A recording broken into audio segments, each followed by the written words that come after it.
पाकिस्तान के चचा इफ्तिखार अहमद ने कल जिस तरह तीसरे टी20 में न्यूजीलैंड के बॉलर्स का जिस तरह भुरकस निकाला है और इतनी कमाल की शॉट्स खेली और खासकर उस वक्त क्रीज पर आए जब पाकिस्तान की टीम को जो शिकस्त थी वो लग रहा था पाकिस्तान को कम से कम 60 से 70 रन की जो है वो शिकस्त मिलेगी, क्योंकि पाकिस्तान की टीम 164 रन चेस करने के दौरान जो है वो यके बाद एक विकेट बाबर और रिजवान कल फेल हुए, फहद जमान फेल हुए, साइम अयूब फेल हुए, इमाद वसीम फेल हुए, शादाब खान कुछ हासिल नहीं कर पाए। लेकिन उसके बाद जो फहीम अशरफ और इफ्तिखार अहमद और खासकर इफ्तिखार अहमद ने जिस तरह टीम को लेकर चले हैं और उनने जिस तरह तेजी से रन बनाया, थोड़ी सी 18-20 बॉल्स खेल के उनने जिस तरह 50 बनाई और पाकिस्तान को फ्रॉम नोवेयर एक वो टाइम था कि पाकिस्तान की टीम सोचना भी शायद उसके लिए गुनाह था कि हम ये मैच जीत भी जाएंगे। लेकिन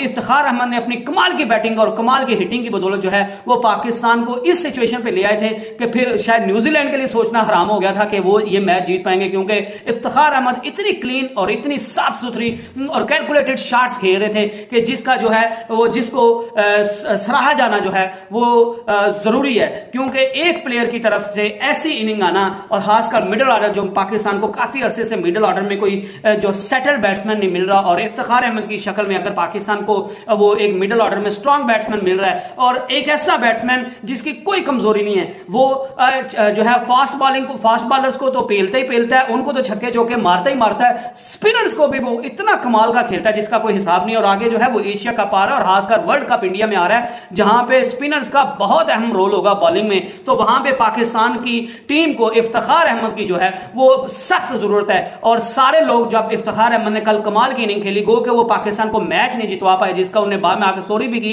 हालांकि उनकी तरफ से सॉरी बनती नहीं है क्योंकि उन्होंने फ्रॉम नोवेयर पाकिस्तान को जो है वो उठा के विनिंग सिचुएशन पर ले गए। वो तो नसीम शाह, मैं फिर बाद में किसी वीडियो में बात करूंगा, वो आजकल खुद को दुनिया से अलग ही वो ब्रांड को समझ रहे हैं, वो क्रिकेट पे उनकी तवज्जो कम है, बॉलिंग में उनकी तवज्जो कम है और एक्स्ट्रा करिकुलर एक्टिविटीज जो उनकी हैं फैंस के साथ सेल्फीज लेने के लिए और खुद को ब्रांड समझने की और खुद को दुनिया से सबसे खूबसूरत क्रिकेटर समझने की, वो उनकी शायद जो भूल और ख्याम खाली में गुम है और उसकी वजह से पाकिस्तान जो है वो उनकी वजह से कल भी मैच हार गया और 3 कल भी उन्हें बॉल जाया कर दी और एंड पे ऊपर शॉट चढ़ा दी और वो कैच आउट हो गए। पाकिस्तान को बना बनाया जीता जिताया मैच जो था वो कल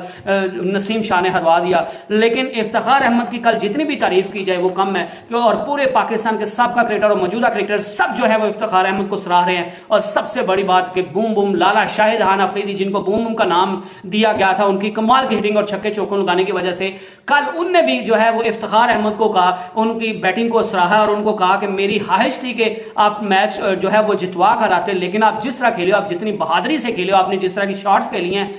असल जो बूम बूम है वो आप और उसका इफ्तिखार अहमद जो है उन्होंने बाद शाहिद खान अफरीदी का शुक्रिया भी अदा किया कि एक ऐसे लेजेंड की तरफ से ऐसे अल्फाज जो है वो मुझे दिया जाना जो है वो किसी सूरत भी मेरे लिए कम नहीं है और ये मेरे लिए बाइसे फख्र है। तो अब जो है वो इफ्तिखार अहमद के बारे में जिनको T20 ओडीआई की टीम में जगह नहीं दी गई और उनकी जगह पे जो है वो सलमान अली आगा जो है उनका मोस्ट प्रोबेबली नाम आ रहा है, तो उनको शामिल कर लिया लेकिन इफ्तिखार अहमद को शामिल नहीं किया गया। तो अब ब्रेकिंग न्यूज मैं आपको दे रहा हूं, ब्रेकिंग न्यूज दे रहा हूं कि इफ्तिखार अहमद का जिस तरह लोग उसको सपोर्ट कर रहे हैं कल के मैच के बाद और जिस तरह उसने कल सुथरी बैटिंग की है, सुथरी हिटिंग की है, कल के मैच के बाद फैंस जो है वो अब पूरा जोर लगा रहे हैं कि इस बंदे को जो है वो आप ओडीआई की टीम में रखो, एशिया कप भी खिलाओ और इसको जो है वर्ल्ड कप में भी खिलाओ और ये पाकिस्तान की टीम का जो है लाजमी जुज है, क्योंकि पाकिस्तान के पास मिडिल ऑर्डर में ऐसा कोई बैट्समैन नहीं है। सलमान अली आगा जो है वो यंगस्टर्स है, अच्छा बैट्समैन है और उसकी अभी सारी उम्र पड़ी है, वो पाकिस्तान को सर्व करेगा और इंशाल्लाह बहुत अच्छा सर्व करेगा। लेकिन इस वर्ल्ड कप में शायद सलमान अली आगा जो है वो इफ्तिखार अहमद का जो है वो या खुशदिल शाह को आप ले ले, वो अभी तक जो है वो इफ्तिखार अहमद का मुकाबला नहीं कर रहे और इफ्तिखार अहमद के लिए पूरी जो शायकीन है ट्विटर पे, सोशल मीडिया पे, हर जगह पे शायकीन एक ही मुतालबा कर रहे हैं कि इफ्तिखार अहमद को ओडीआई की वर्ल्ड कप में शामिल करो टीम में और इसकी टीम को जरूरत है, टीम को इफ्तिखार अहमद की जरूरत है। और अब ये पीसीबी के हलकों की तरफ से भी अब बाकायदा सोचने पर लोग मजबूर हो गए और वो इफ्तिखार अहमद को बड़ा क्लोजली वॉच करेंगे अगले 2 T20 में और इफ्तिखार अहमद मोस्ट प्रॉबेबली आपको इंशाल्लाह वर्ल्ड कप के स्क्वाड में जो है वो आपको नजर आएंगे और पाकिस्तान को जो है वो अपनी बैटिंग से मैच जितवाएंगे। मैं आपको अभी से खबर दे देता हूं। दूसरा जो है वो एहसानुल्लाह के बारे में जो है दूसरी बड़ी खबर क्या है, रमीज हसन राजा जो है वो पीसीबी की मैनेजमेंट से, बाबर आजम से और बोर्ड से वो जो है वो खुश नहीं है। और उन्होंने कहा कि एक इतना अच्छा फास्ट बॉलर एहसानुल्लाह जिसने पीएसएल में खुद को प्रूव किया, उसकी इतनी कमाल की पेस और उसने कमाल की विकेट्स ली, पीएसएल में सेकंड हाईएस्ट विकेट टेकर था। और उसने फिर जब उसको इंटरनेशनल में मौका दिया गया और उसने अफगानिस्तान के लिए भी जब उनके मैच में खेला और उनके बॉलर उनके बैट्समैन को समझ नहीं आने दिया, खासकर गुरबाज को जो उनको समझा जाता है कि वो एशियन बैट्समैन लगता नहीं है, वो तो लगता है कोई जो है वो फॉरनर खेल रहा है, इतनी कमाल की बैटिंग करता है जिस तरह की वो शॉट्स खेलता है, उसको भी जो है वो गुरबाज को भी एहसानुल्लाह परेशान कर रहा था। और अपनी कमाल की तेज बॉलिंग की वजह से अपने जो है वो उन्हें जो यॉर्कर्स बड़े कमाल के मारते हैं, वो बाउंसर्स बड़े कमाल के मारते हैं। तो अफगानिस्तान के बैटर्स को अगर किसी ने जो है वो परेशान किया था तो वो एहसानुल्लाह और जमान खान थे। और एहसानुल्लाह को जो मोस्ट प्रोबेबली सोचा जा रहा था कि इनको जो है वो टी20 में तो अब पक्की जगह मिलेगी, उनको टी20 की टीम में उनका नाम भी आ गया, ओडीआई की टीम में भी नाम आ गया, लेकिन उनको पहले 3 टी20 हो गए हैं। और आपने जमान खान को भी आजमा लिया। जमान खान नो डाउट बड़ा अच्छा कमाल का परफॉर्मर है, उसने बड़ा अच्छा परफॉर्म किया इन टी20 में भी और अफगानिस्तान के खिलाफ भी। लेकिन जो एहसानुल्लाह जो अफगानिस्तान के खिलाफ लीडिंग विकेट टेकर था और पीएसएल में भी सेकंड विकेट जो लेने वाला बॉलर था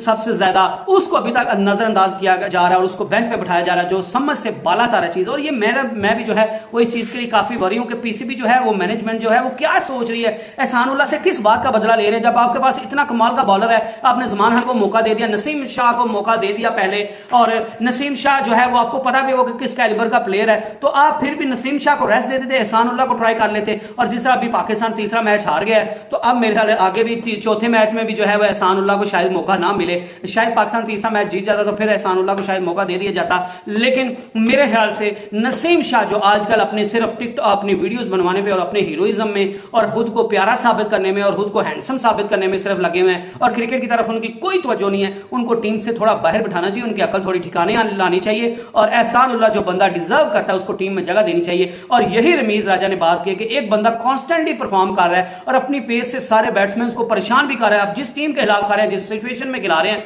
वो अगले बैट्समैन को परेशान भी कर रहा है, तो फिर आप उसको टीम से दूर रखें, तो इसकी मंतक जो है वो समझ में नहीं आ रही। तो इस वजह से रमीज राजा जो है वो पीसीबी की मैनेजमेंट पर काफी खफा और काफी गुस्सा है। तो आपका इस बात में बारे में क्या ख्याल है कि इफ्तिखार अहमद को ओडीआई की टीम में होना चाहिए और वर्ल्ड कप में होना चाहिए, या एहसानुल्लाह को जो है वो टीमें अभी टी20 भी खिलाने चाहिए या ओडीआई सिर्फ खिलानी चाहिए, सारे फॉर्मेट्स खिलाने चाहिए? आप इसके मुतालिक मुझे अपनी कीमती राय से आगाह कर सकते हैं। नेक्स्ट वीडियो तक stay blessed and stay tuned. अल्लाह हाफिज़।